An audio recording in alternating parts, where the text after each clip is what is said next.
Bom dia, boa tarde ou boa noite. A gente hoje aqui vai falar de algoritmos gulosos, matéria de FPA. Aqui o nosso grupo é o Gustavo, Thiago e eu, Thales. Aqui o sumário da nossa apresentação. Primeiro a gente vai apresentar aí alguns conceitos do algoritmo guloso. A gente vai apresentar também o exemplo do caminho mínimo, problema do tronco, os dois envolvendo aí algoritmos gulosos. E, por último, a implementação de um algoritmo guloso. A técnica do algoritmo guloso o conceito foi introduzido por Dijkstra, né?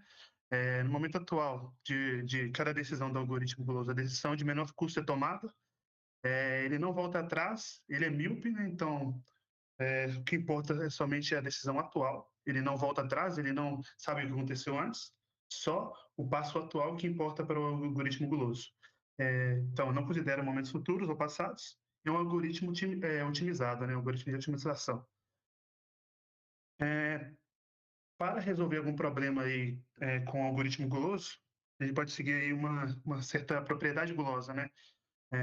Ela indica que existe sempre uma escolha local que pode fazer parte de alguma solução ótima global. Então, para a gente ali conseguir alcançar uma solução ótima global do nosso problema, a gente precisa então ter a possibilidade de resolver cada parte ali localmente de forma ótima. Então, a gente vai seguindo passos para resolvendo ali cada passo a fim de alcançar ali o, o macro do problema, né? Então, a gente vai resolvendo cada micro a fim de alcançar o macro ali do problema. Então, após fazer uma escolha gulosa, o problema restante deve ter a mesma estrutura do problema original. Ou seja, no problema de caminho mínimo, por exemplo, a gente vai querer o melhor caminho e para a gente conseguir chegar ao melhor caminho, a gente vai ter escolhas menores, né, de caminhos menores. A gente vai até mostrar um pouco desse exemplo mais tarde. Então, aqui é, sobre o algoritmo guloso, né? Alguns passos, definir o problema e suas restrições, né? Alguns problemas a gente pode tentar ali, passar ele para ser resolvido de forma gulosa, mas não é todo problema que a gente consegue ali, fazer essa escolha, né? De passar para um algoritmo guloso. Começar um estado inicial do problema, avaliar todas as escolhas possíveis no estado atual, sem olhar para trás, sem olhar para frente, só o estado atual que importa. Escolher a melhor opção disponível, mesmo que ela passe a não ser a melhor a longo prazo. Passe para um novo estado com base na opção escolhida. Repita até atingir o objetivo ou não conseguir avançar, né? Então, o algoritmo Close ele vai parar se houver algum problema ou se ele chegar ali no final da solução. Há algumas vantagens, né? O algoritmo Close ele é simples de implementação. Tem uso mínimo de memória, não precisa armazenar soluções espaciais. A análise de complexidade é simples e, por isso mesmo, a complexidade de tempo geralmente é baixa, né? Tem O de N, O de N log N, então geralmente tem complexidade baixa. Algumas desvantagens. Não garante solução ótima. Para muitos problemas, produz apenas aproximações. Pode dar soluções arbitrariamente ruins em alguns casos, que como a gente com o algoritmo guloso olha somente para as melhores soluções locais do problema, pode acabar que o macro, a solução para o problema maior, não seja a melhor possível, né? Não seja a solução ótima. Depende de propriedades específicas do problema, né? Funciona apenas quando o problema tem propriedade gulosa. Quando, como eu já tinha dito antes, a gente tem que conseguir resolver cada parte ali do problema em frações menores a fim de, no final, conseguir ali uma solução ótima. E decisões irreversíveis, né? Que talvez seria uma das maiores desvantagens aí do algoritmo guloso. Ou seja, cada escolha ali é definitiva. Ele não olha para trás, não olha para frente, ele é míope. Então, as escolhas locais ótimas podem levar a soluções globais geralmente ruins. Agora eu vou apresentar para vocês o funcionamento do algoritmo guloso de uma forma mais visual, utilizando o problema do caminho mínimo, que já foi dito antes, que é um problema que vai buscar o caminho de menor custo dentro de, no caso aqui, um grafo. Então, o algoritmo guloso, como ele só olha a melhor solução local, ele só olha o que ele tem no momento, ele sempre vai escolher o menor daquele momento.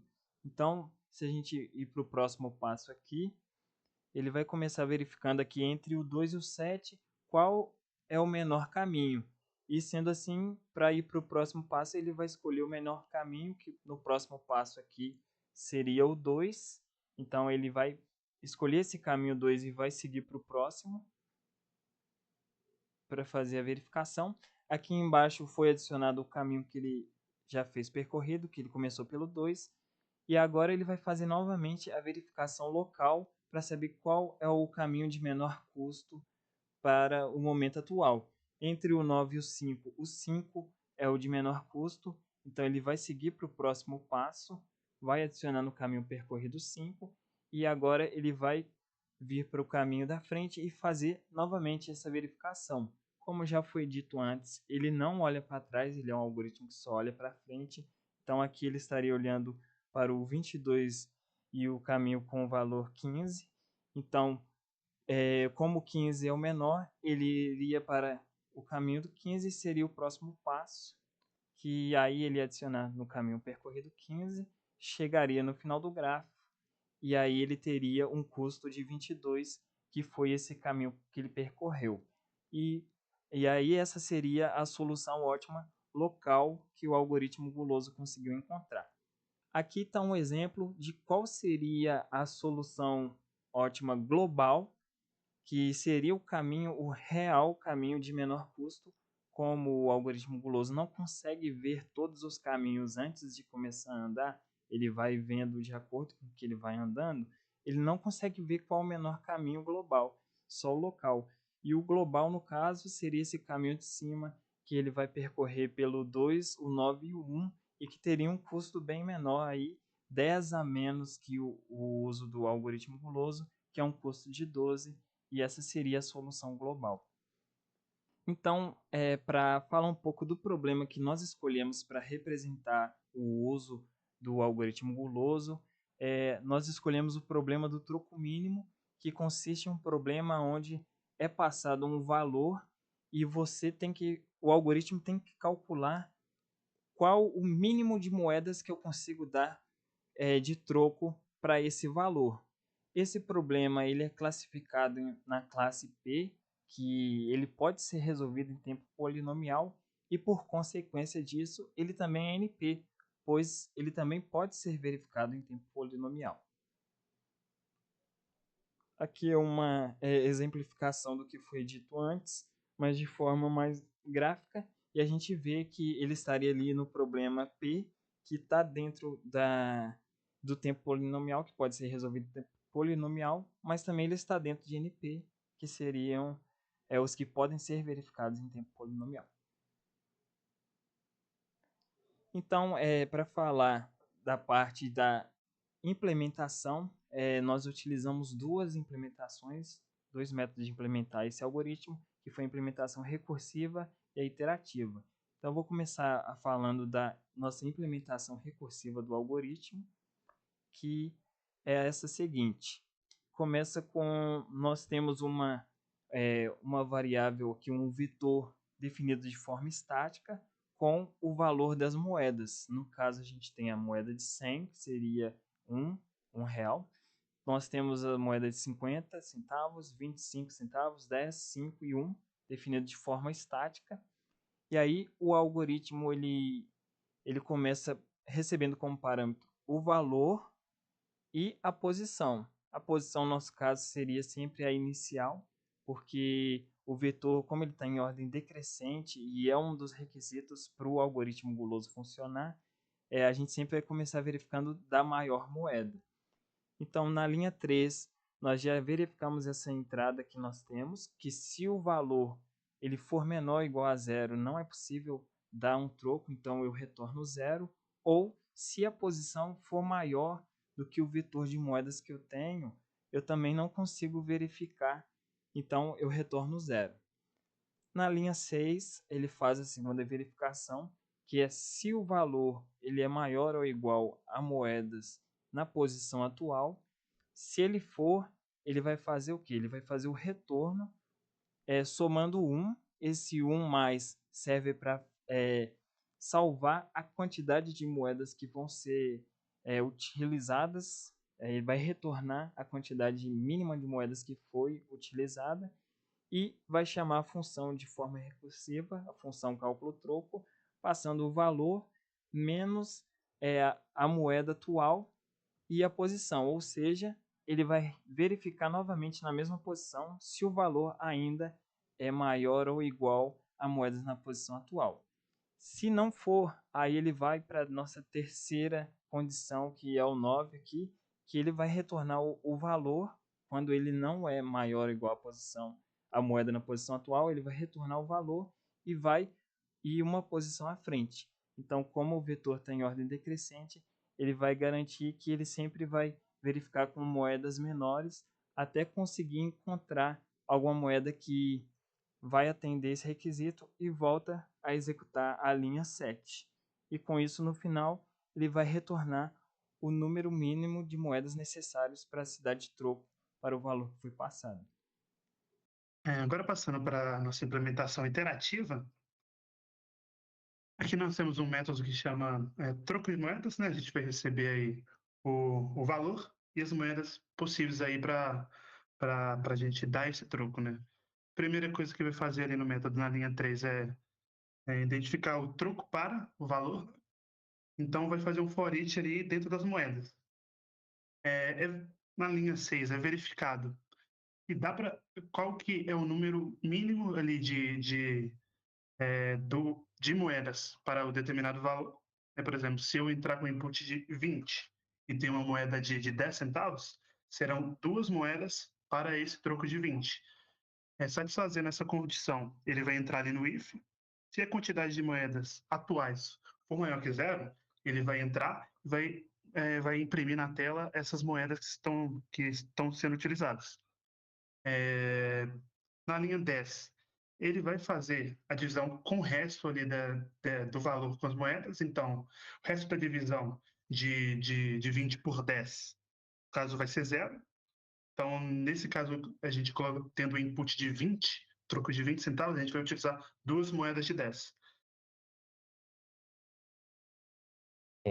Aqui conseguimos fazer uma análise de complexidade da função recursiva, da implementação recursiva. Primeiro aqui mostramos a relação de recorrência, que seria T de N menos a moeda atual mais 1, sendo que a moeda atual representa o valor dentro da posição do array, o elemento, e mais 1 seria a stack de chamadas da função recursiva, representando também quantas moedas foram utilizadas. O ponto de parada seria 0, porque a partir do momento que o valor n de troco chega a 0, a função tem que parar. Conseguimos expandir aqui a relação de recorrência de forma que o elemento anterior a este seja n-2 mais 1 mais 1, considerando aí que mais uma subtração foi feita e mais uma moeda foi utilizada. Após expandir isso para o caso base, temos que n menos k mais k, isso representando aí o primeiro, penúltimo elemento da expansão. E aqui no somatório temos aqui um somatório simples, considerando a soma de n elementos. E após utilizar a soma de uma constante, a propriedade de somatório, conseguimos ver que a ordem de complexidade da implementação recursiva é aproximadamente O de n. Também temos aqui alguns pontos a considerar. Essa análise é feita com um array constante e com um array variável. Falando aqui sobre o array constante, temos que o melhor caso é feito em uma operação. Se for o troco de R$1, que seriam 100 centavos, aí ele vai fazer apenas uma operação e vai retornar uma moeda de R$1. O pior caso, ele percorre todas as posições do array, então seria um troco em que todas as operações com moedas seriam utilizadas, chegando a uma ordem de complexidade de O de n, em que n se altera em função do tamanho do array. Agora, se o array for variável, se for input do usuário, temos que o melhor caso e o pior caso são os mesmos, é O de 1 e O de N, porém temos algumas questões a considerar no caso de possivelmente o algoritmo não conseguir encontrar a solução ótima e nenhuma solução exata. Dependendo do conjunto de elementos do array de moedas, é possível que o algoritmo guloso não consiga encontrar uma solução exata, apenas aproximada. Vamos mostrar aqui o código em funcionamento. Isso seria a implementação recursiva, colocando primeiramente elementos de moedas que representam o mundo real. No caso, isso aqui se assemelha, na verdade, é parecido com o sistema brasileiro de real, né? Menos a moeda de 1 centavo que não utiliza mais. Temos aqui também um print a mais, apenas para representar a moeda que está sendo utilizada no momento, e a gente conseguir visualizar os passos que foram executados. Se a gente rodar esses elementos aqui de moedas para o valor 127, o algoritmo retorna as moedas que foram utilizadas e o total de moedas, que seria uma moeda de 100, uma moeda de 25 e duas moedas de 1 centavo, considerando o caso ótimo. Isso aqui é a solução ótima para o algoritmo guloso e também para o caso geral. Agora, demonstrando um conjunto de elementos de moedas que não retornam uma solução ótima com moedas quebradas, temos que, para um valor de troco igual a 10 centavos, a solução retorna uma moeda de 7 centavos e uma moeda de 2 centavos, com um total de duas moedas. A soma disso daqui seria 9, então é uma solução aproximada para o troco de 10 centavos e que não é nem ótima, ou seja, o algoritmo guloso não resolve a situação nesse caso. Então é isso, agradecemos pela atenção de todos e até mais.